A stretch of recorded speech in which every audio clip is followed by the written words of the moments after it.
Hey, this is Andrew Brown from Exam Pro, and I showed you Knative. Now let's go take a look at OpenFaaS, and let's go set that up. And we will have to set up a new environment. I know this is a pain, but it's better to set these up in isolate just because it is quite the large install. So what we'll do is create ourselves a new environment. We're going to type OpenFaaS, F-A-A-S, ENV. Maybe just put micro K8 so we remember that it's micro K8s. And we'll go ahead and hit next step. We will choose T3 medium. Then we'll choose Ubuntu. We'll scroll down and we'll hit next step. We'll create that environment and we'll give that a little bit of time to create. As that's going, we'll type in console, AWS, Amazon.com, make our way over to EC2. And I'm just waiting for that new one to spin up. As that's going, we have this nice article, which is OpenFaaS, Knative, and more. Just to kind of show the architecture. So with OpenFaaS, it uses Docker, and it could either use Docker Swarm or Kubernetes. It has Prometheus, Function Watchdog, API Gateway. It has a lot of stuff compared to Knative. And this article explains like that OpenFaaS is easier to use than Knative, but you might have some issues moving from one provider to another. So that is one concern there, but you'd have to read the whole thing to fully understand it. But what we're going to do is go to the OpenFaaS website. And I think they kind of have a tutorial here that we might be able to kind of follow. Maybe getting started here, deployment, Kubernetes. Here we are, micro K8s. Nope, that's no help. I do have the link here off screen that I was using. Let me just go take a look. I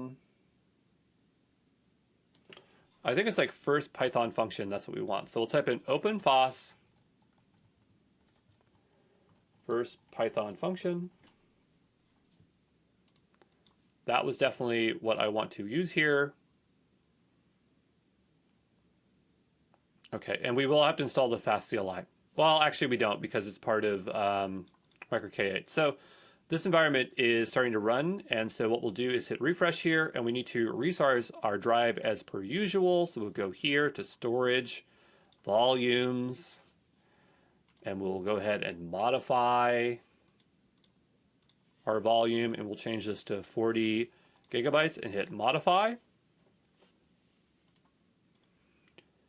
And while that's going, we'll install micro K8. So we'll just go to micro K8 website. I think by now I have this memorized, but I do not.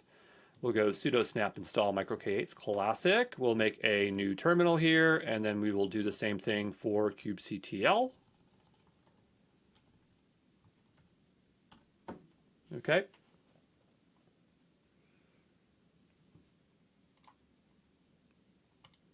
And we'll wait for that to install.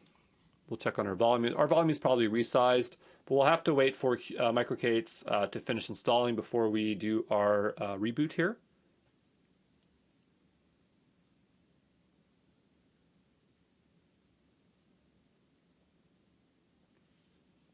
There we go. And then we will type in micro K8s kubectl, and then it'll spit out the stuff here that it wants us to do. So we will paste that on in there. We'll do new groups micro K8s. Okay, and then we'll do micro K8s config /cube config and see if that works.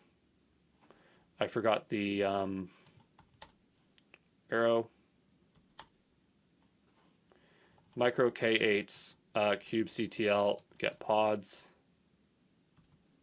Up again. Notice that it works now, no problem. Okay, and so we'll go back to our EC2 instance and we'll just reboot it. So we'll say reboot, reboot, and that will have to reconnect. And so, yeah, I mean, it's not super tricky. We don't have to install fast CLI like we did KN because micro K8s has it already, and it's kind of a pain to install. So I'd rather not do it this way.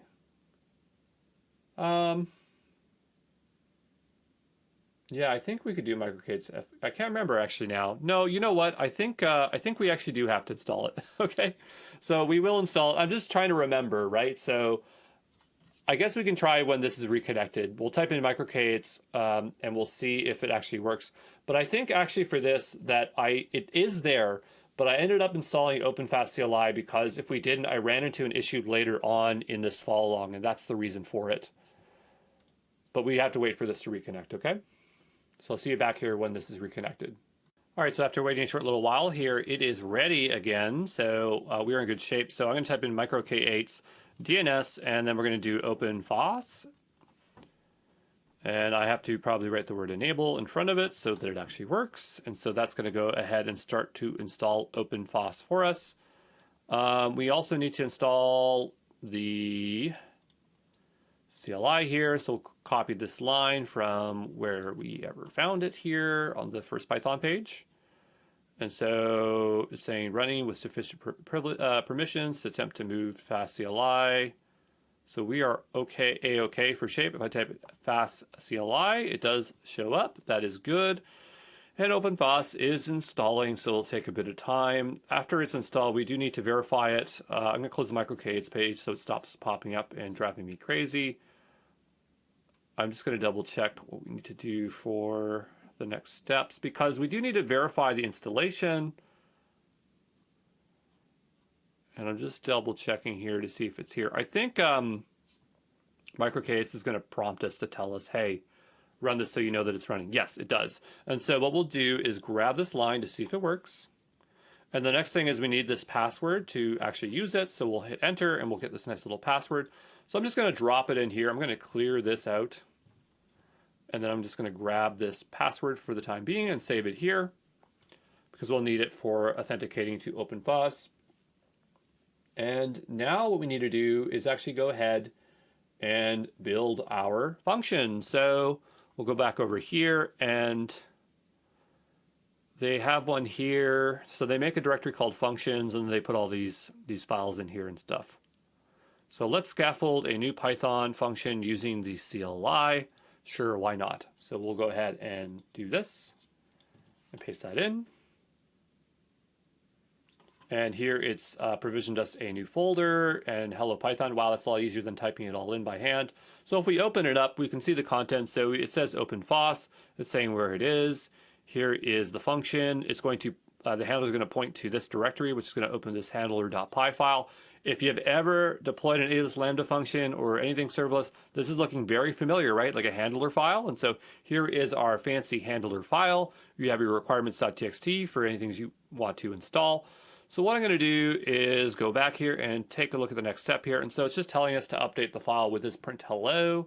So we'll get back over here and replace the contents of this file as such. And we will save that. We'll go back over here.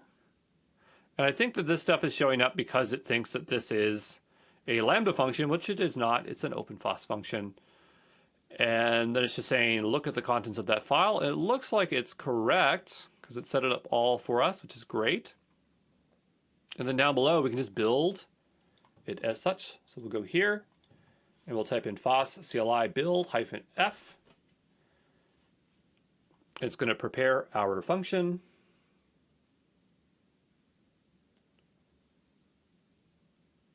Okay.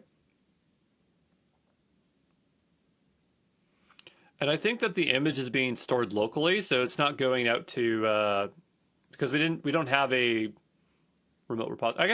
I guess it's building it here on the machine. Never mind. So the image is built, and by the way, while we're at it, we should do get pods -a and just look at all the pods that OpenFaaS added. So we have Prometheus, Basic Auth, Alert Manager, Nats, queue worker, gateway, and stuff like that. And the gateway is something that we're going to have to use next because we have to have a way to connect to that pod.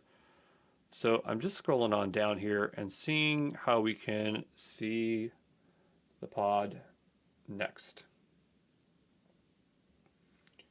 Because we want to deploy it, right? So we built it and then we want to actually deploy it. So I'm looking for deploy. Ah, here it is. Okay. So now that we've built the image, let's go deploy it. So we actually run the function and notice that we get an error. It says connection refused, failed to deploy with status 500.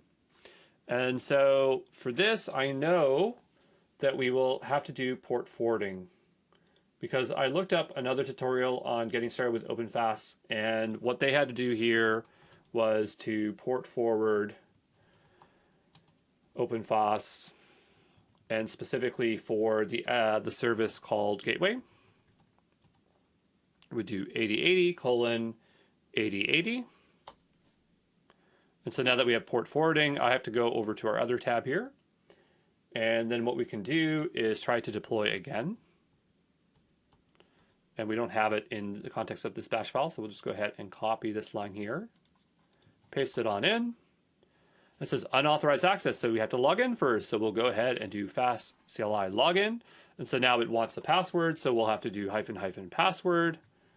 And then we'll have to provide the password that we have it here. Okay, and now we can go ahead and deploy. And it says, hello Python. So there you go. That's how you deploy a serverless function with OpenFaaS. So we're all done here, and what we can do is go back to Cloud9 and shut down this environment. We'll go over here to OpenFaaS microK8's environment. We'll delete. And there you go. Again, it's not needed to know this stuff for the exam. Well, there are serverless questions, but just to kind of like really cement what these things are just by going through the motions of it, okay?